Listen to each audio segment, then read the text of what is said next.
Welcome to the Careers by Jen podcast, episode 251.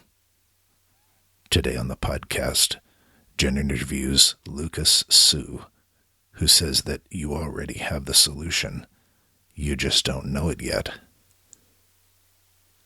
Of course, if you do already know what the solution is, thanks for tuning in. And be sure to join Jen next time on the Careers by Jen podcast, which will hopefully be on a topic about which you don't already know everything. You're listening to the Careers by Jen podcast. I'm your host, Jen Swanson. This is the podcast that helps you to get the job, love your work, and advance your career. Careers by Jen is a listener-sponsored podcast, and if you like the content, please consider supporting the show as a patron. You can do so for as little as $1 a month. Head over to CareersbyJenn.com and click on Support to learn more. Hey there. Have you ever looked back on your life and realized that you knew something, but you didn't know you knew it at the time? That's the kind of thing we're going to talk about today with our guest, Lukas Xu. But before we get to that, we had our book giveaway draw yesterday, which was St. Patrick's Day, and I was delighted to be able to give a prize package of 2 books from our previous podcast guests, Paul Pagnato and Michael Voss, along with one of my own signed books. And we gave these to Trin Ma, who was very happy to receive them. It turns out Trin lives only about 45 minutes away from here, so I dropped by her home and dropped off the book prize this afternoon because I happened to be out that way. And I was delighted to meet her and her husband. And she sent me a note afterwards saying that if it weren't for this COVID-19 pandemic going on, she would have given me a big hug. So I wanted to say, Trin, I would have done the same. Consider yourself virtually hugged. And it was so very lovely to meet you today. And thank you again for being such a big fan of this podcast. Now, thanks to everyone who sent me notes and who left reviews, and perhaps we'll do this again sometime. I have lots of authors coming up, and sometimes they send me their books in advance, and sometimes they send me extras that I can then give away. So I'm happy to pass them along from time to time. So hopefully we'll have another book draw in the future. Now, today's guest was talking to me from his home in Belgium. Lukas Xu is a university professor in human behavior and communications at, and I need to say this right, I'm looking at my notes, Windesheim University in the Netherlands. He is a business coach and the founder of Level Up Coaching. And I began our conversation by asking him this question. A solution indicates there is a problem. What happens when people are unhappy in their careers but don't recognize or realize that there even is a problem?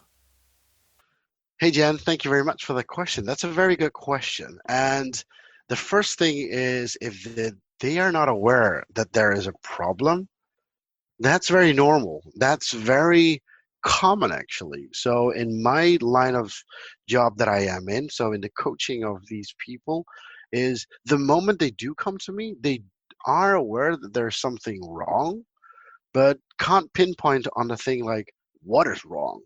And their question is actually always like, okay, I know that there's something wrong, but somebody told me to go to talk to a coach, and I think we've spoken before, so maybe it's a good thing that, we just talk together and you're that person that I could talk to, and maybe you can find out what's wrong with me. And it's not that people think that they're doing something wrong or that they think they're a wrong person. The only thing that they think is, I know that there's something with me and I'm not getting the results that I really want to. Maybe you know something. And then people always tend to think, I need to find somebody that I'm comfortable with, and I need somebody who believes in me and yet doesn't talk towards, is this an expression, talk towards my mouth? Uh-huh. Okay. Well, I haven't heard it before, but okay. Okay. Yeah, well, maybe it's a Dutch translation into in English then. So they talk, as a coach, you don't want to be saying the things like, oh, this is what the person wants to hear all the time, and yet be coached that way. Because, in one way, you want to be honest towards this person and help this person out.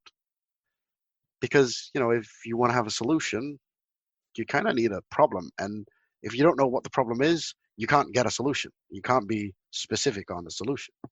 So part of what you do is help people figure out what the solution is based on the problem that they identify after spending some time with you.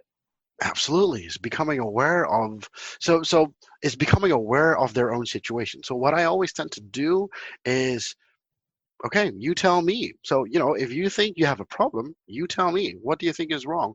If people answer that question with, there's nothing wrong, well, most likely there is something wrong. but so what I always tend to do is I tend to ask them the question again. So, okay, so there's nothing wrong according to you.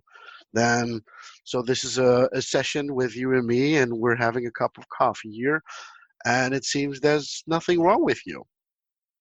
And that's the interesting part. The moment you start to view it from a different perspective, and you let people experience what they're actually saying themselves, so you mirror it back to them, all of a sudden they start to, well, maybe there is something wrong, or they start to tell, okay, this is what happened the other day to me, or well, this is something that tends to happen every now and then.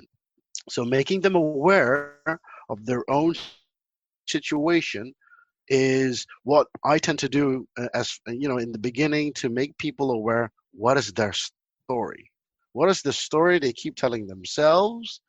And I project that on themselves as well. So they just keep talking, and they have a certain story about their own situation, if it's going well or a little bit less well. And that's what I always tend to do. I start to show them their own ways of doing. So here's a question. If a person isn't able to go to a coach, and I speak to a lot of coaches on this show, and I'm a coach myself, but if a person isn't able to go to a coach, but they're feeling unhappy, they're feeling there's something about their work, their career that isn't satisfying to them, is there something they can do? Is there something practical they can do to begin to figure out what the problem is? Oh, yeah, absolutely. So that's a very good one, because there are so many people in this realm that think like, I don't need a coach, or I can't find a coach, or I don't know. Or can't afford a coach. Absolutely, absolutely.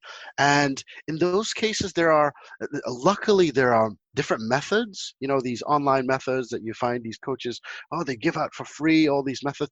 There is how'd you call that? There is a little bit of truth in that story of, this is what you can apply. Like, ask these 5 questions. What do you tend to do every day when you go to the office? What is the first thing that you think about? Is it, oh my goodness, I'm so happy that I can go to work again and see my colleagues? If that's not one of the thoughts, that's okay, because not everybody likes their colleagues and likes their work, maybe. Questions like these, there are questions that you can ask yourself without any necessary help from a coach. So the how would you call this? These self-awareness questions, just before taking action upon real coaches that you think, okay, I need a coach.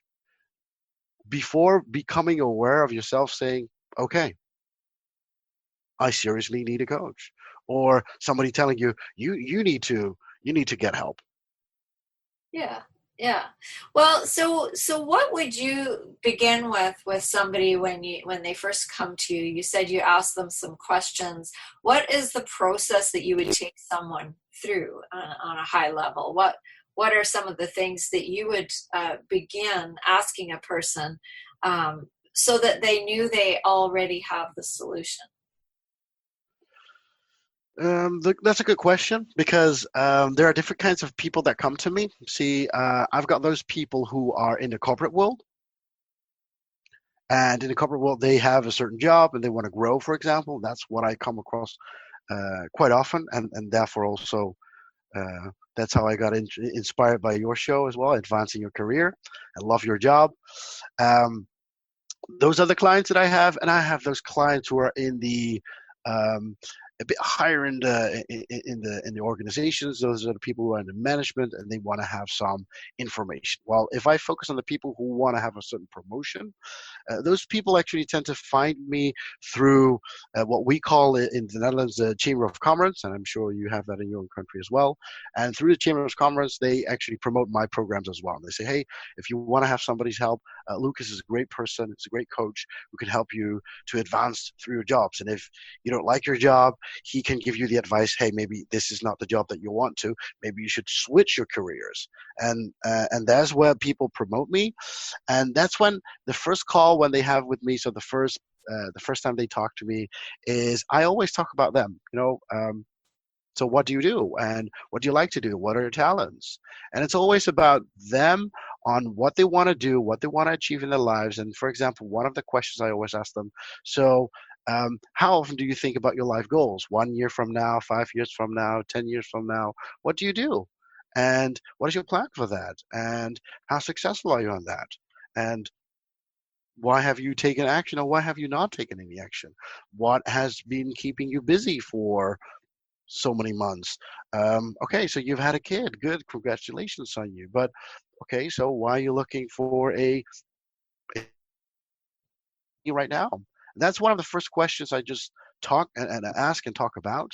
And that's a way to get their own spirits going. And in most cases, about after 30 minutes of talking, they tend to go into their deeper level of pain, is what I would call. And when they go to that, is that when they find out why they're stuck? Yes, if you go into the second and third level of pain, what you go into is their emotions, and their emotions show like, okay, so this is a reason why I've been talking to my partner like this, or my kids like this, or my colleagues. And like, well, I don't know, but it seems that you are, your emotions are stuck on this. So if you want to do something about it, what would you like to do if you could choose anything? And in most cases, people always have a reason why they can't do certain stuff. There's always like, I've got my kids. One of the examples that I have is, this client of mine. He wants to get a promotion. He knows he can get that promotion and become a partner of that company, but because he has two autistic kids, he says, but my kids at home need me. I'm like, okay, well then keep on doing whatever you're doing. He says, I love what I do. I said, okay, then why would you go for that partnership? He said, but if I would have, more money, the moment I get that position, I would also be able to pay for certain things that my kids, can't have right now. Not okay. But do you really think that position would help you out to help out your kids? And then all of a sudden he says, well, for my own confidence, I think I need that. I said, okay, well, maybe you should go for it then. So is it really the own confidence, the self-confidence that you really need that job? Or is it really the money? Or is it really that your kids need it? And that made him thinking all of a sudden. Sorry, I took a side path, I think. Sorry, what was the question? So does it still answer the question? Sorry, Jen. That's okay because so it sounds like what you do is you walk somebody through the reasons behind the reason, because we'll say, Yeah, well, I can't do that. Well, why not? Well, I can't do that. Well, why not? absolutely. And I know that I do that with my clients too, is to get down to the root of what it is that's actually holding them back. Absolutely. Because it's often not the first answer. No, absolutely not.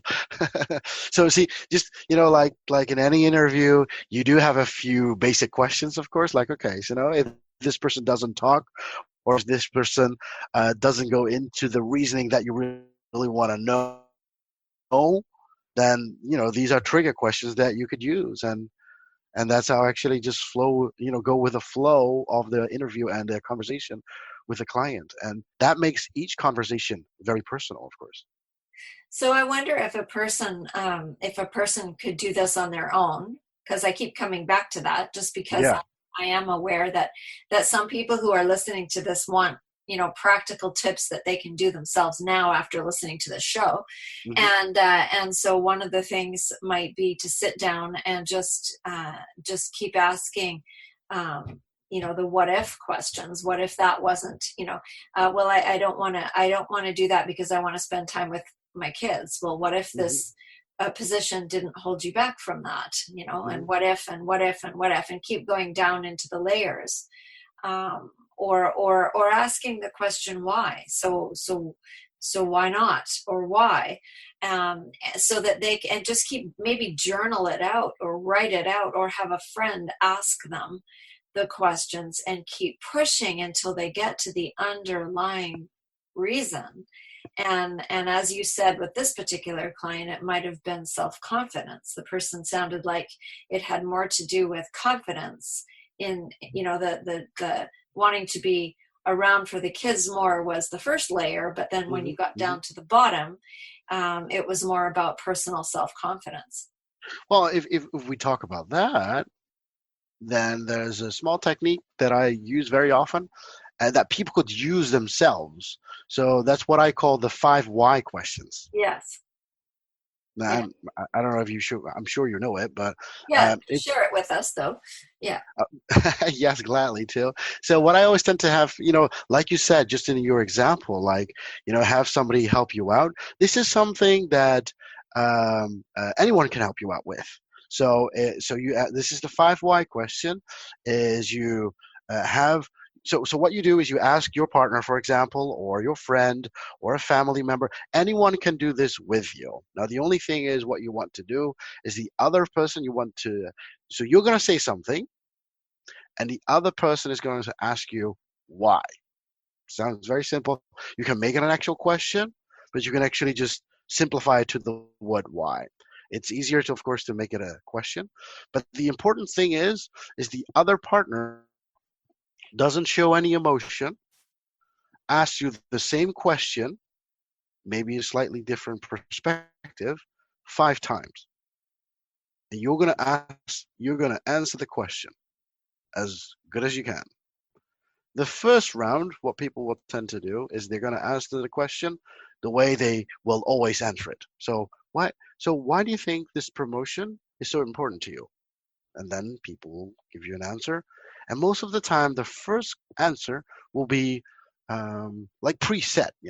It's the natural reply because you've done this question so often, so you know the answer as well. That's Right. the first why. And then the second time, so this, your partner, or whoever is practicing with you, will ask the same question again. This is the most easy thing. Have the exact same question in the exact same manner. Ask that question again, and then because this person, you've given this person the instructions. It feels funny. So the second time again, you will try to give the same answer again, and this time slightly with a smile because you're like, yeah, I know this is an exercise. I know. I know that. So, I know you're tricking me into this. And I told you to trick me, but yes, I'll give you the same answer again. Now, the third time, the other partner is going to ask you the same question again. Now, this time, you can slightly use one or two different words to make it a slightly different perspective, but try to keep the question as original as possible and ask the why question again. And again, no emotion showed, no change of emotions. Now, this time, because it's the third time, you're like, okay, I know this is a test. I know this is a test. And I know that you're going to use this again on me. You know what? I'll slightly change my answer as well. And all of a sudden, because you slightly change your answer, other things start popping up because you're going to think about this question again. And while you're talking, you can hear yourself talk. You can, but you also hear yourself think at the same time. And that creates that the third time you get that why question, the answer is slightly different again. Now, this is the interesting part. The fourth time, your partner asks you that question again. This time again, slightly changed of words again. Maybe, word order slightly changed as well. Because as this is fourth time, you're like, you know what, screw it. I know this is a trick, but I'm going to answer that question completely different than all the 3 times that I did before. That's the moment. You've already thought about it 3 times. You've already answered that question 3 times. And you know that the third time was already different. And the fourth time is like, you know what? Let's see what happens if I really go all out. Because, I know that this question is going to be asked again the 5th time. So, who cares anymore? And all of a sudden, your 4th time, the answer is different. You've added your own extra level of layers. And then when you stop your answer, when you're finished, you see your partner again looking at you with the same no emotions, completely different from the first time, asking the same question again. Maybe again, slightly different again. But because it's slightly different, and because you've heard that question so often now,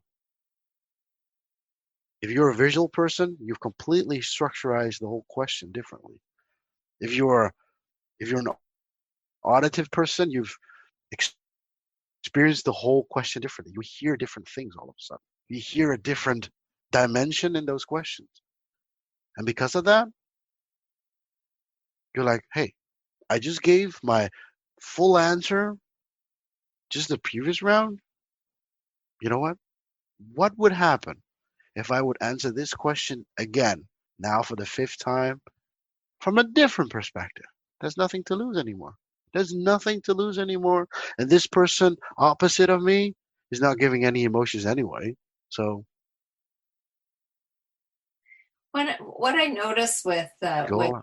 using this technique, because I've used it as well in group facilitations and in coaching training and with clients, is that the whole thought process that you describe can be rather unconscious, so that the question, it's a bit frustrating at first to hear the same question over and over and over again, even if the wording is slightly different, but it really does dig down into what's the underlying reason that is more true and maybe unconscious for the person until they get to it, than the off the top practiced response that is given for the first question.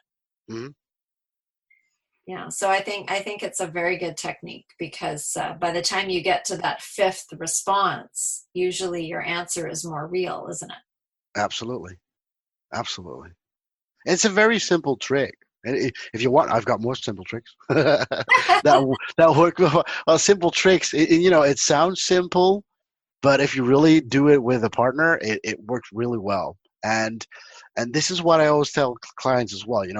If I do it, it's different than when you select your own partner and then do it again, because I'm a different person. I'm a coach. You trust me to give you advice after each session that we have. Now, if you ask a partner, which is a friend or a family or whoever is in your own circle, that's different. You don't pay those people to give you advice. You don't expect those people to help you with the situation that you're in. You don't expect that directly from them. And that's why if you do this exercise with them, it's different. And all of a sudden you can reach a different level, because at some point you don't look at these people as, for example, your brother or your sister or your family member or your friend anymore. You see those people as, hey, they're asking me a question genuinely for my answer. They want to hear my answer. That's why they keep asking me those questions. That makes it a huge difference. And that's the interesting part. And so then often I find people will come up with their own solutions. once they have really had a chance to dig down and figure out why they're unhappy, why they're stuck, or what it is that is really holding the blockage, what's holding them back from taking the step. Absolutely. And it doesn't have to be a solution, but in most cases, it does help them open up to create new possibilities. Right. And sometimes new things that they've never thought of before. Yeah. Because if you're giving your stock answer, well, I can't because of my kids. Absolutely. But you finally get down to the, well, I need to feel more important in my job. And, and if you keep going with that, well, why do you need to feel more important in your job? Yeah. You can keep digging and digging until you get to the place where the person is really talking about their feelings. And in the end, it may not be having the kids as a good excuse, but it's maybe not the real reason. Absolutely. And we got to add one disclaimer, though. Yeah. It could get emotional at some point. Oh, so sure. If people tend to try this, be aware it could be emotional. People could really start digging into their minds and hearts, and then sometimes really real pain comes up, and think like, hey, so it is a powerful tool, simple yet but very powerful, to get people thinking like, wow, this was really behind all the suffering and all the pain. So it could be emotional. That's something that we should give your listener and audience as well, to be careful with powerful tools. With great power comes great responsibility. That's what Spider-Man's uncle said. So you said you had more. Let's have one more. Okay, so it's the you talk to people. I think we call it we have it in Dutch. If we translate it into English, it's the smile and listen to people, and angry and not listen to people. So this technique is actually very simple. So how to get people listening to you so that you would listen to them as well. Because what I always tend to say is people tend to listen to people not to understand them, but they listen to people to react to them. I'm sure you've heard of that one as well. Yeah. And so why is that? Because to try to advance in your career, sometimes you just have to listen. And listening, you don't even have to think like, what should I say to this? You just listen to what they have to say and just try to understand in what perspective they want to tell you something. And so this exercise is rather funny. So, again, you do this with a partner, and you can select this partner yourself. And this partner has two jobs. So the first job is tell this person to look at you and smile at whatever you tell them. So that's the only exercise. So that's the first job.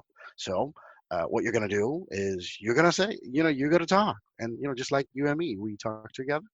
And every time I tend to finish a sentence, you look at me, you smile, and you sometimes smiley, you slightly nod, as if you're approving what the other person is saying. But you're not saying anything. No, you're not saying anything. Okay. And don't try to make any sounds as well. Sometimes you do like, Right. Oh, yeah. As an approval sound, like continue. But just, you look at this person when he talks to you, you smile, and you nod. Or you don't have to nod, but you do a little movement as an approval, but you don't make any sound. So that's the first thing. Yeah. Yes, that's the first thing. And then when the person is done, do it again, but then your partner has to not smile. Your facial, is it facial expression? Yes. Your facial expression has to be a bit like, I don't like what I'm hearing. And your body language is also turning away. And you're telling this, so you as talker, you say the same things. So you tell the same story actually again. Now, so your body language is like, you move away. You're like, I'm disapproving for whatever you're saying. And, you can shake your head a little bit like you're saying no. But again, don't make any sound. Okay, and Now, then what happens? what happens is that you'll have a certain emotion with what the other person does. What happens is with the second exercise, you'll notice your own behavior while you're talking is you're trying to get the other person's attention. So while you're talking to the other person, is all of a sudden, because you had approval before, now you're doing the same exercise again with the other person, disapproving you. All of a sudden, you as a human are trying to get more approval. Like, oh, I can see this person is not approving what I'm saying. Let me make the story more interesting, or let me try a bit more body language, or maybe I should use my arms more, or maybe I should speak with more intonation, or maybe I should speak a little bit louder or faster. Or all of a sudden, what you're doing is in your own mind, you tell yourself, I'm not good enough. And what's the purpose of doing this? What do you learn? What you want to learn is you want to become aware is that all of a sudden you're trying harder your best. Is that an English expression? Yeah. You're trying to do your best more when you think the environment is not interested in you, which is not always true. What happens is you always think you are the problem. Oh, I see.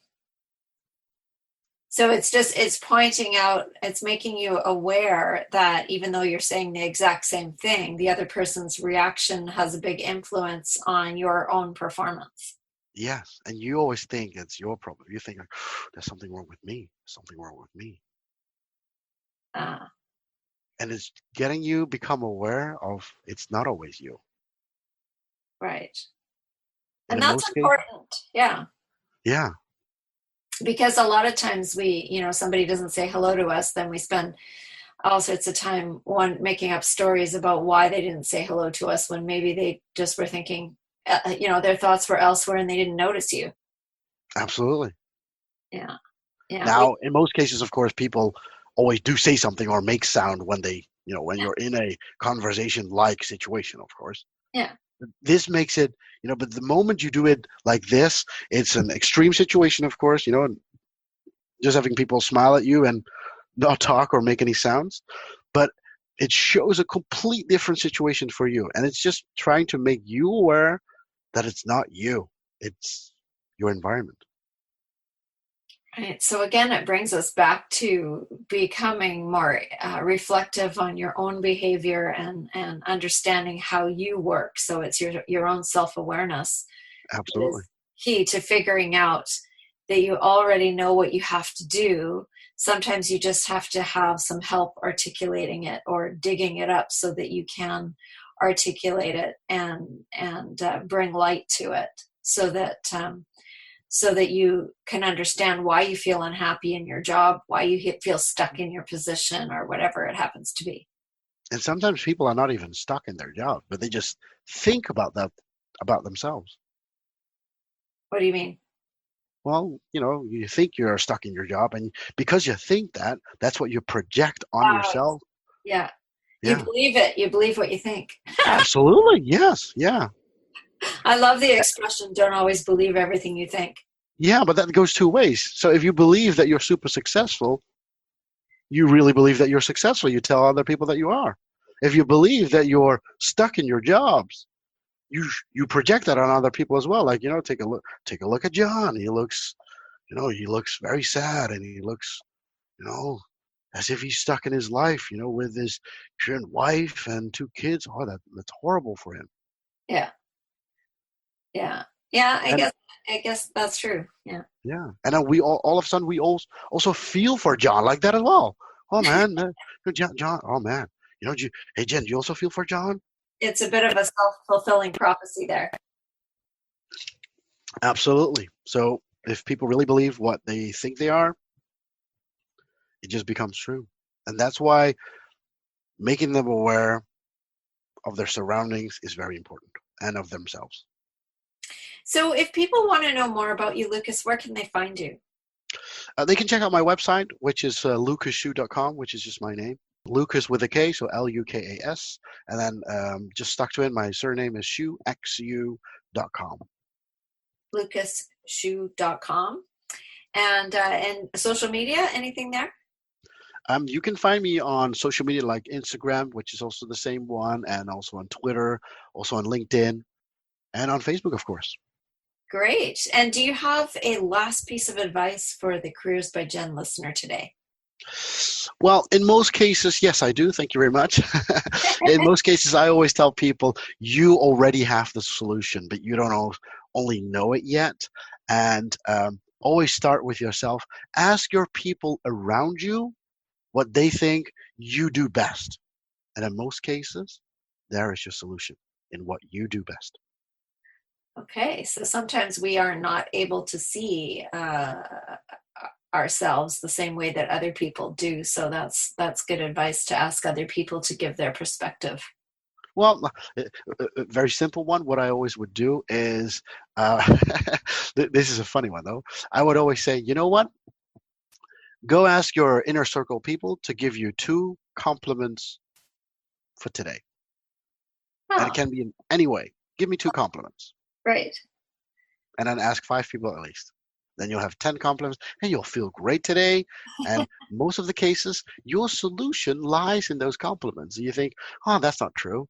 You know, you're being way too, you're being way too polite to me. And in most cases, it's not true. These people genuinely want to give you a compliment because you asked for it. Very good. Well, thank you for this conversation today, Lukas. I'm sure very much.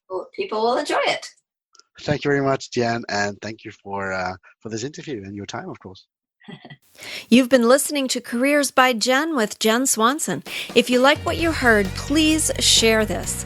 You know, if every single person listening today shared this episode with just one friend, our audience would be twice as big just like that. And the more people we can help with our content, the better. So help out a friend and help grow our audience by sharing this show with someone you know who would benefit from the content. If you haven't subscribed yet, please do that, and together we can make a difference. Until next time, take good care.